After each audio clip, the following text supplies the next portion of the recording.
अस्सलाम वालेकुम जी। आज का हमारा टॉपिक है Christoffel symbol and metric tensor. समझेंगे कि ये क्या मुराद ली जाती है और फिर देखेंगे क्या क्रिस्टोफर सिंबल सिमेट्रिक होती हैं और वजह भी समझेंगे क्यों सिमेट्रिक होती हैं। तो लास्ट लेक्चर हमारा था क्रिस्टोफर सिंबल के बारे में, हमने उसका वजह समझी थी क्या होते हैं, उसकी रीजन, और फिर हमने देखा था कि फिजिकल इंटरप्रिटेशन क्या है कि बेसिस वेक्टर की जो चेंज होती है मैनीफील्ड के अंदर उसको बेसिकली क्रिस्टोफर सिंबल से रिप्रेजेंट किया जाता है। ज्योमेट्रिकली इसे हमने सारा समझा था।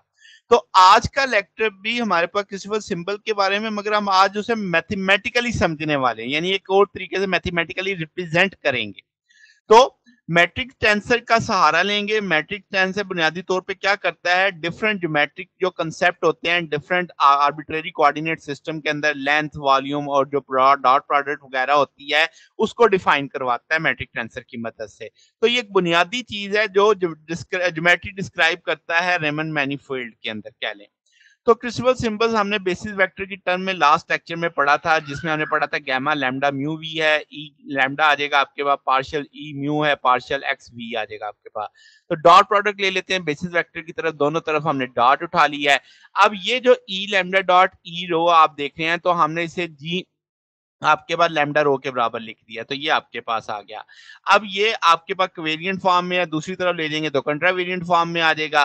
फिर आपने 2 से मल्टीप्लाई कर दिया, डिवाइड कर दिया, और इसको 2 हिस्सों में हम करके लिख सकते हैं। फिर जो आपके पास partial E mu over partial x V है, इसके आप चेंज कर सकते हैं, वी ओवर म्यू कर सकते हैं, तो ये जवाब इक्विवेलेंट ही आएगा आपके पास। तो इस तरीके से हमने इसे 2 हिस्सों में सेपरेट करके लिख दिया। अब अगर हम सेम टर्म को ऐड और सब्ट्रैक्ट करते हैं, जैसे आप देखेंगे मेजेंडा कलर वाली टर्म मैंने सेम ऐड और सब्ट्रैक्ट की, इसी तरीके से ग्रीन कलर वाली टर्म सेम ऐड और सब्ट्रैक्ट की, तो हमारी इक्वेशन पे कोई फर्क नहीं पड़ना चाहिए। फिर मैंने ब्रैकेट खोल करके ये जो रेड कलर में फैक्टर है ये सब के साथ है, तो वो मैंने कॉमन ले लिया।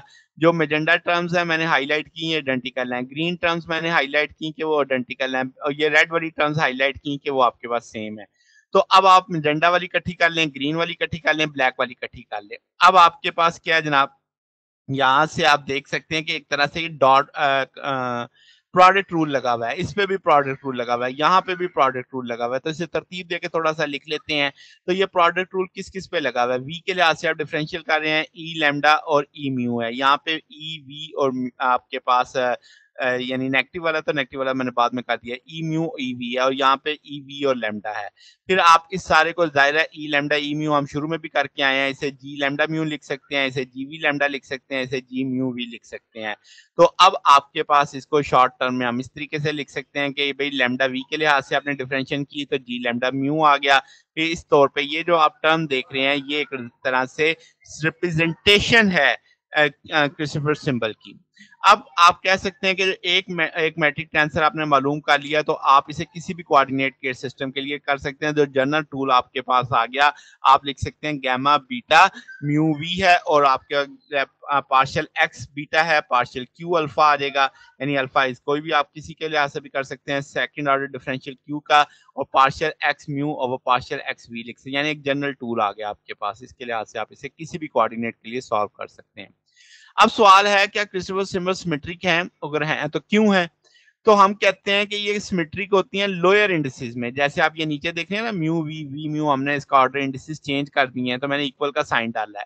तो इस वजह से ये है कि आपके पास ये कनेक्शन कोफिशिएंट है टॉर्शन फ्री कनेक्शन, यानी जो कि आपके पास जिसको सिमेट्रिक होना पड़ता है। अब इसमें कुछ लफ्ज आए टॉर्शन फ्री कनेक्शन, ये क्या होता है जरा ये समझते हैं।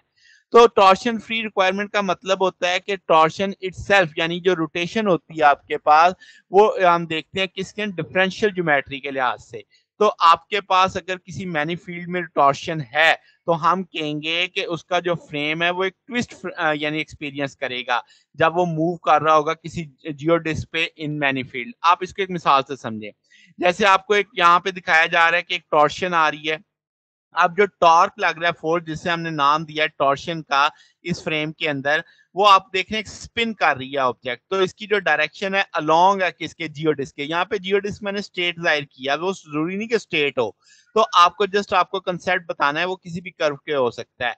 तो इसका मतलब ये होगा कि आपके पास यहाँ पे क्रिस्टोफर सिंबल का फिर क्या लेना देना है, मैथमेटिकली हम बताएंगे जो टॉर्शन है वो डिस्क्राइब कर रही है कि आपके पास टॉर्शन टेंसर है, इसके कंपोनेंट्स हम कहेंगे कनेक्शन कोएफिशिएंट, तो अब मैंने लिखा कि इनमें कोई चेन नहीं आएगी इक्वल टू 0 जैसे आप इस जगह पे देख भी सकते हैं।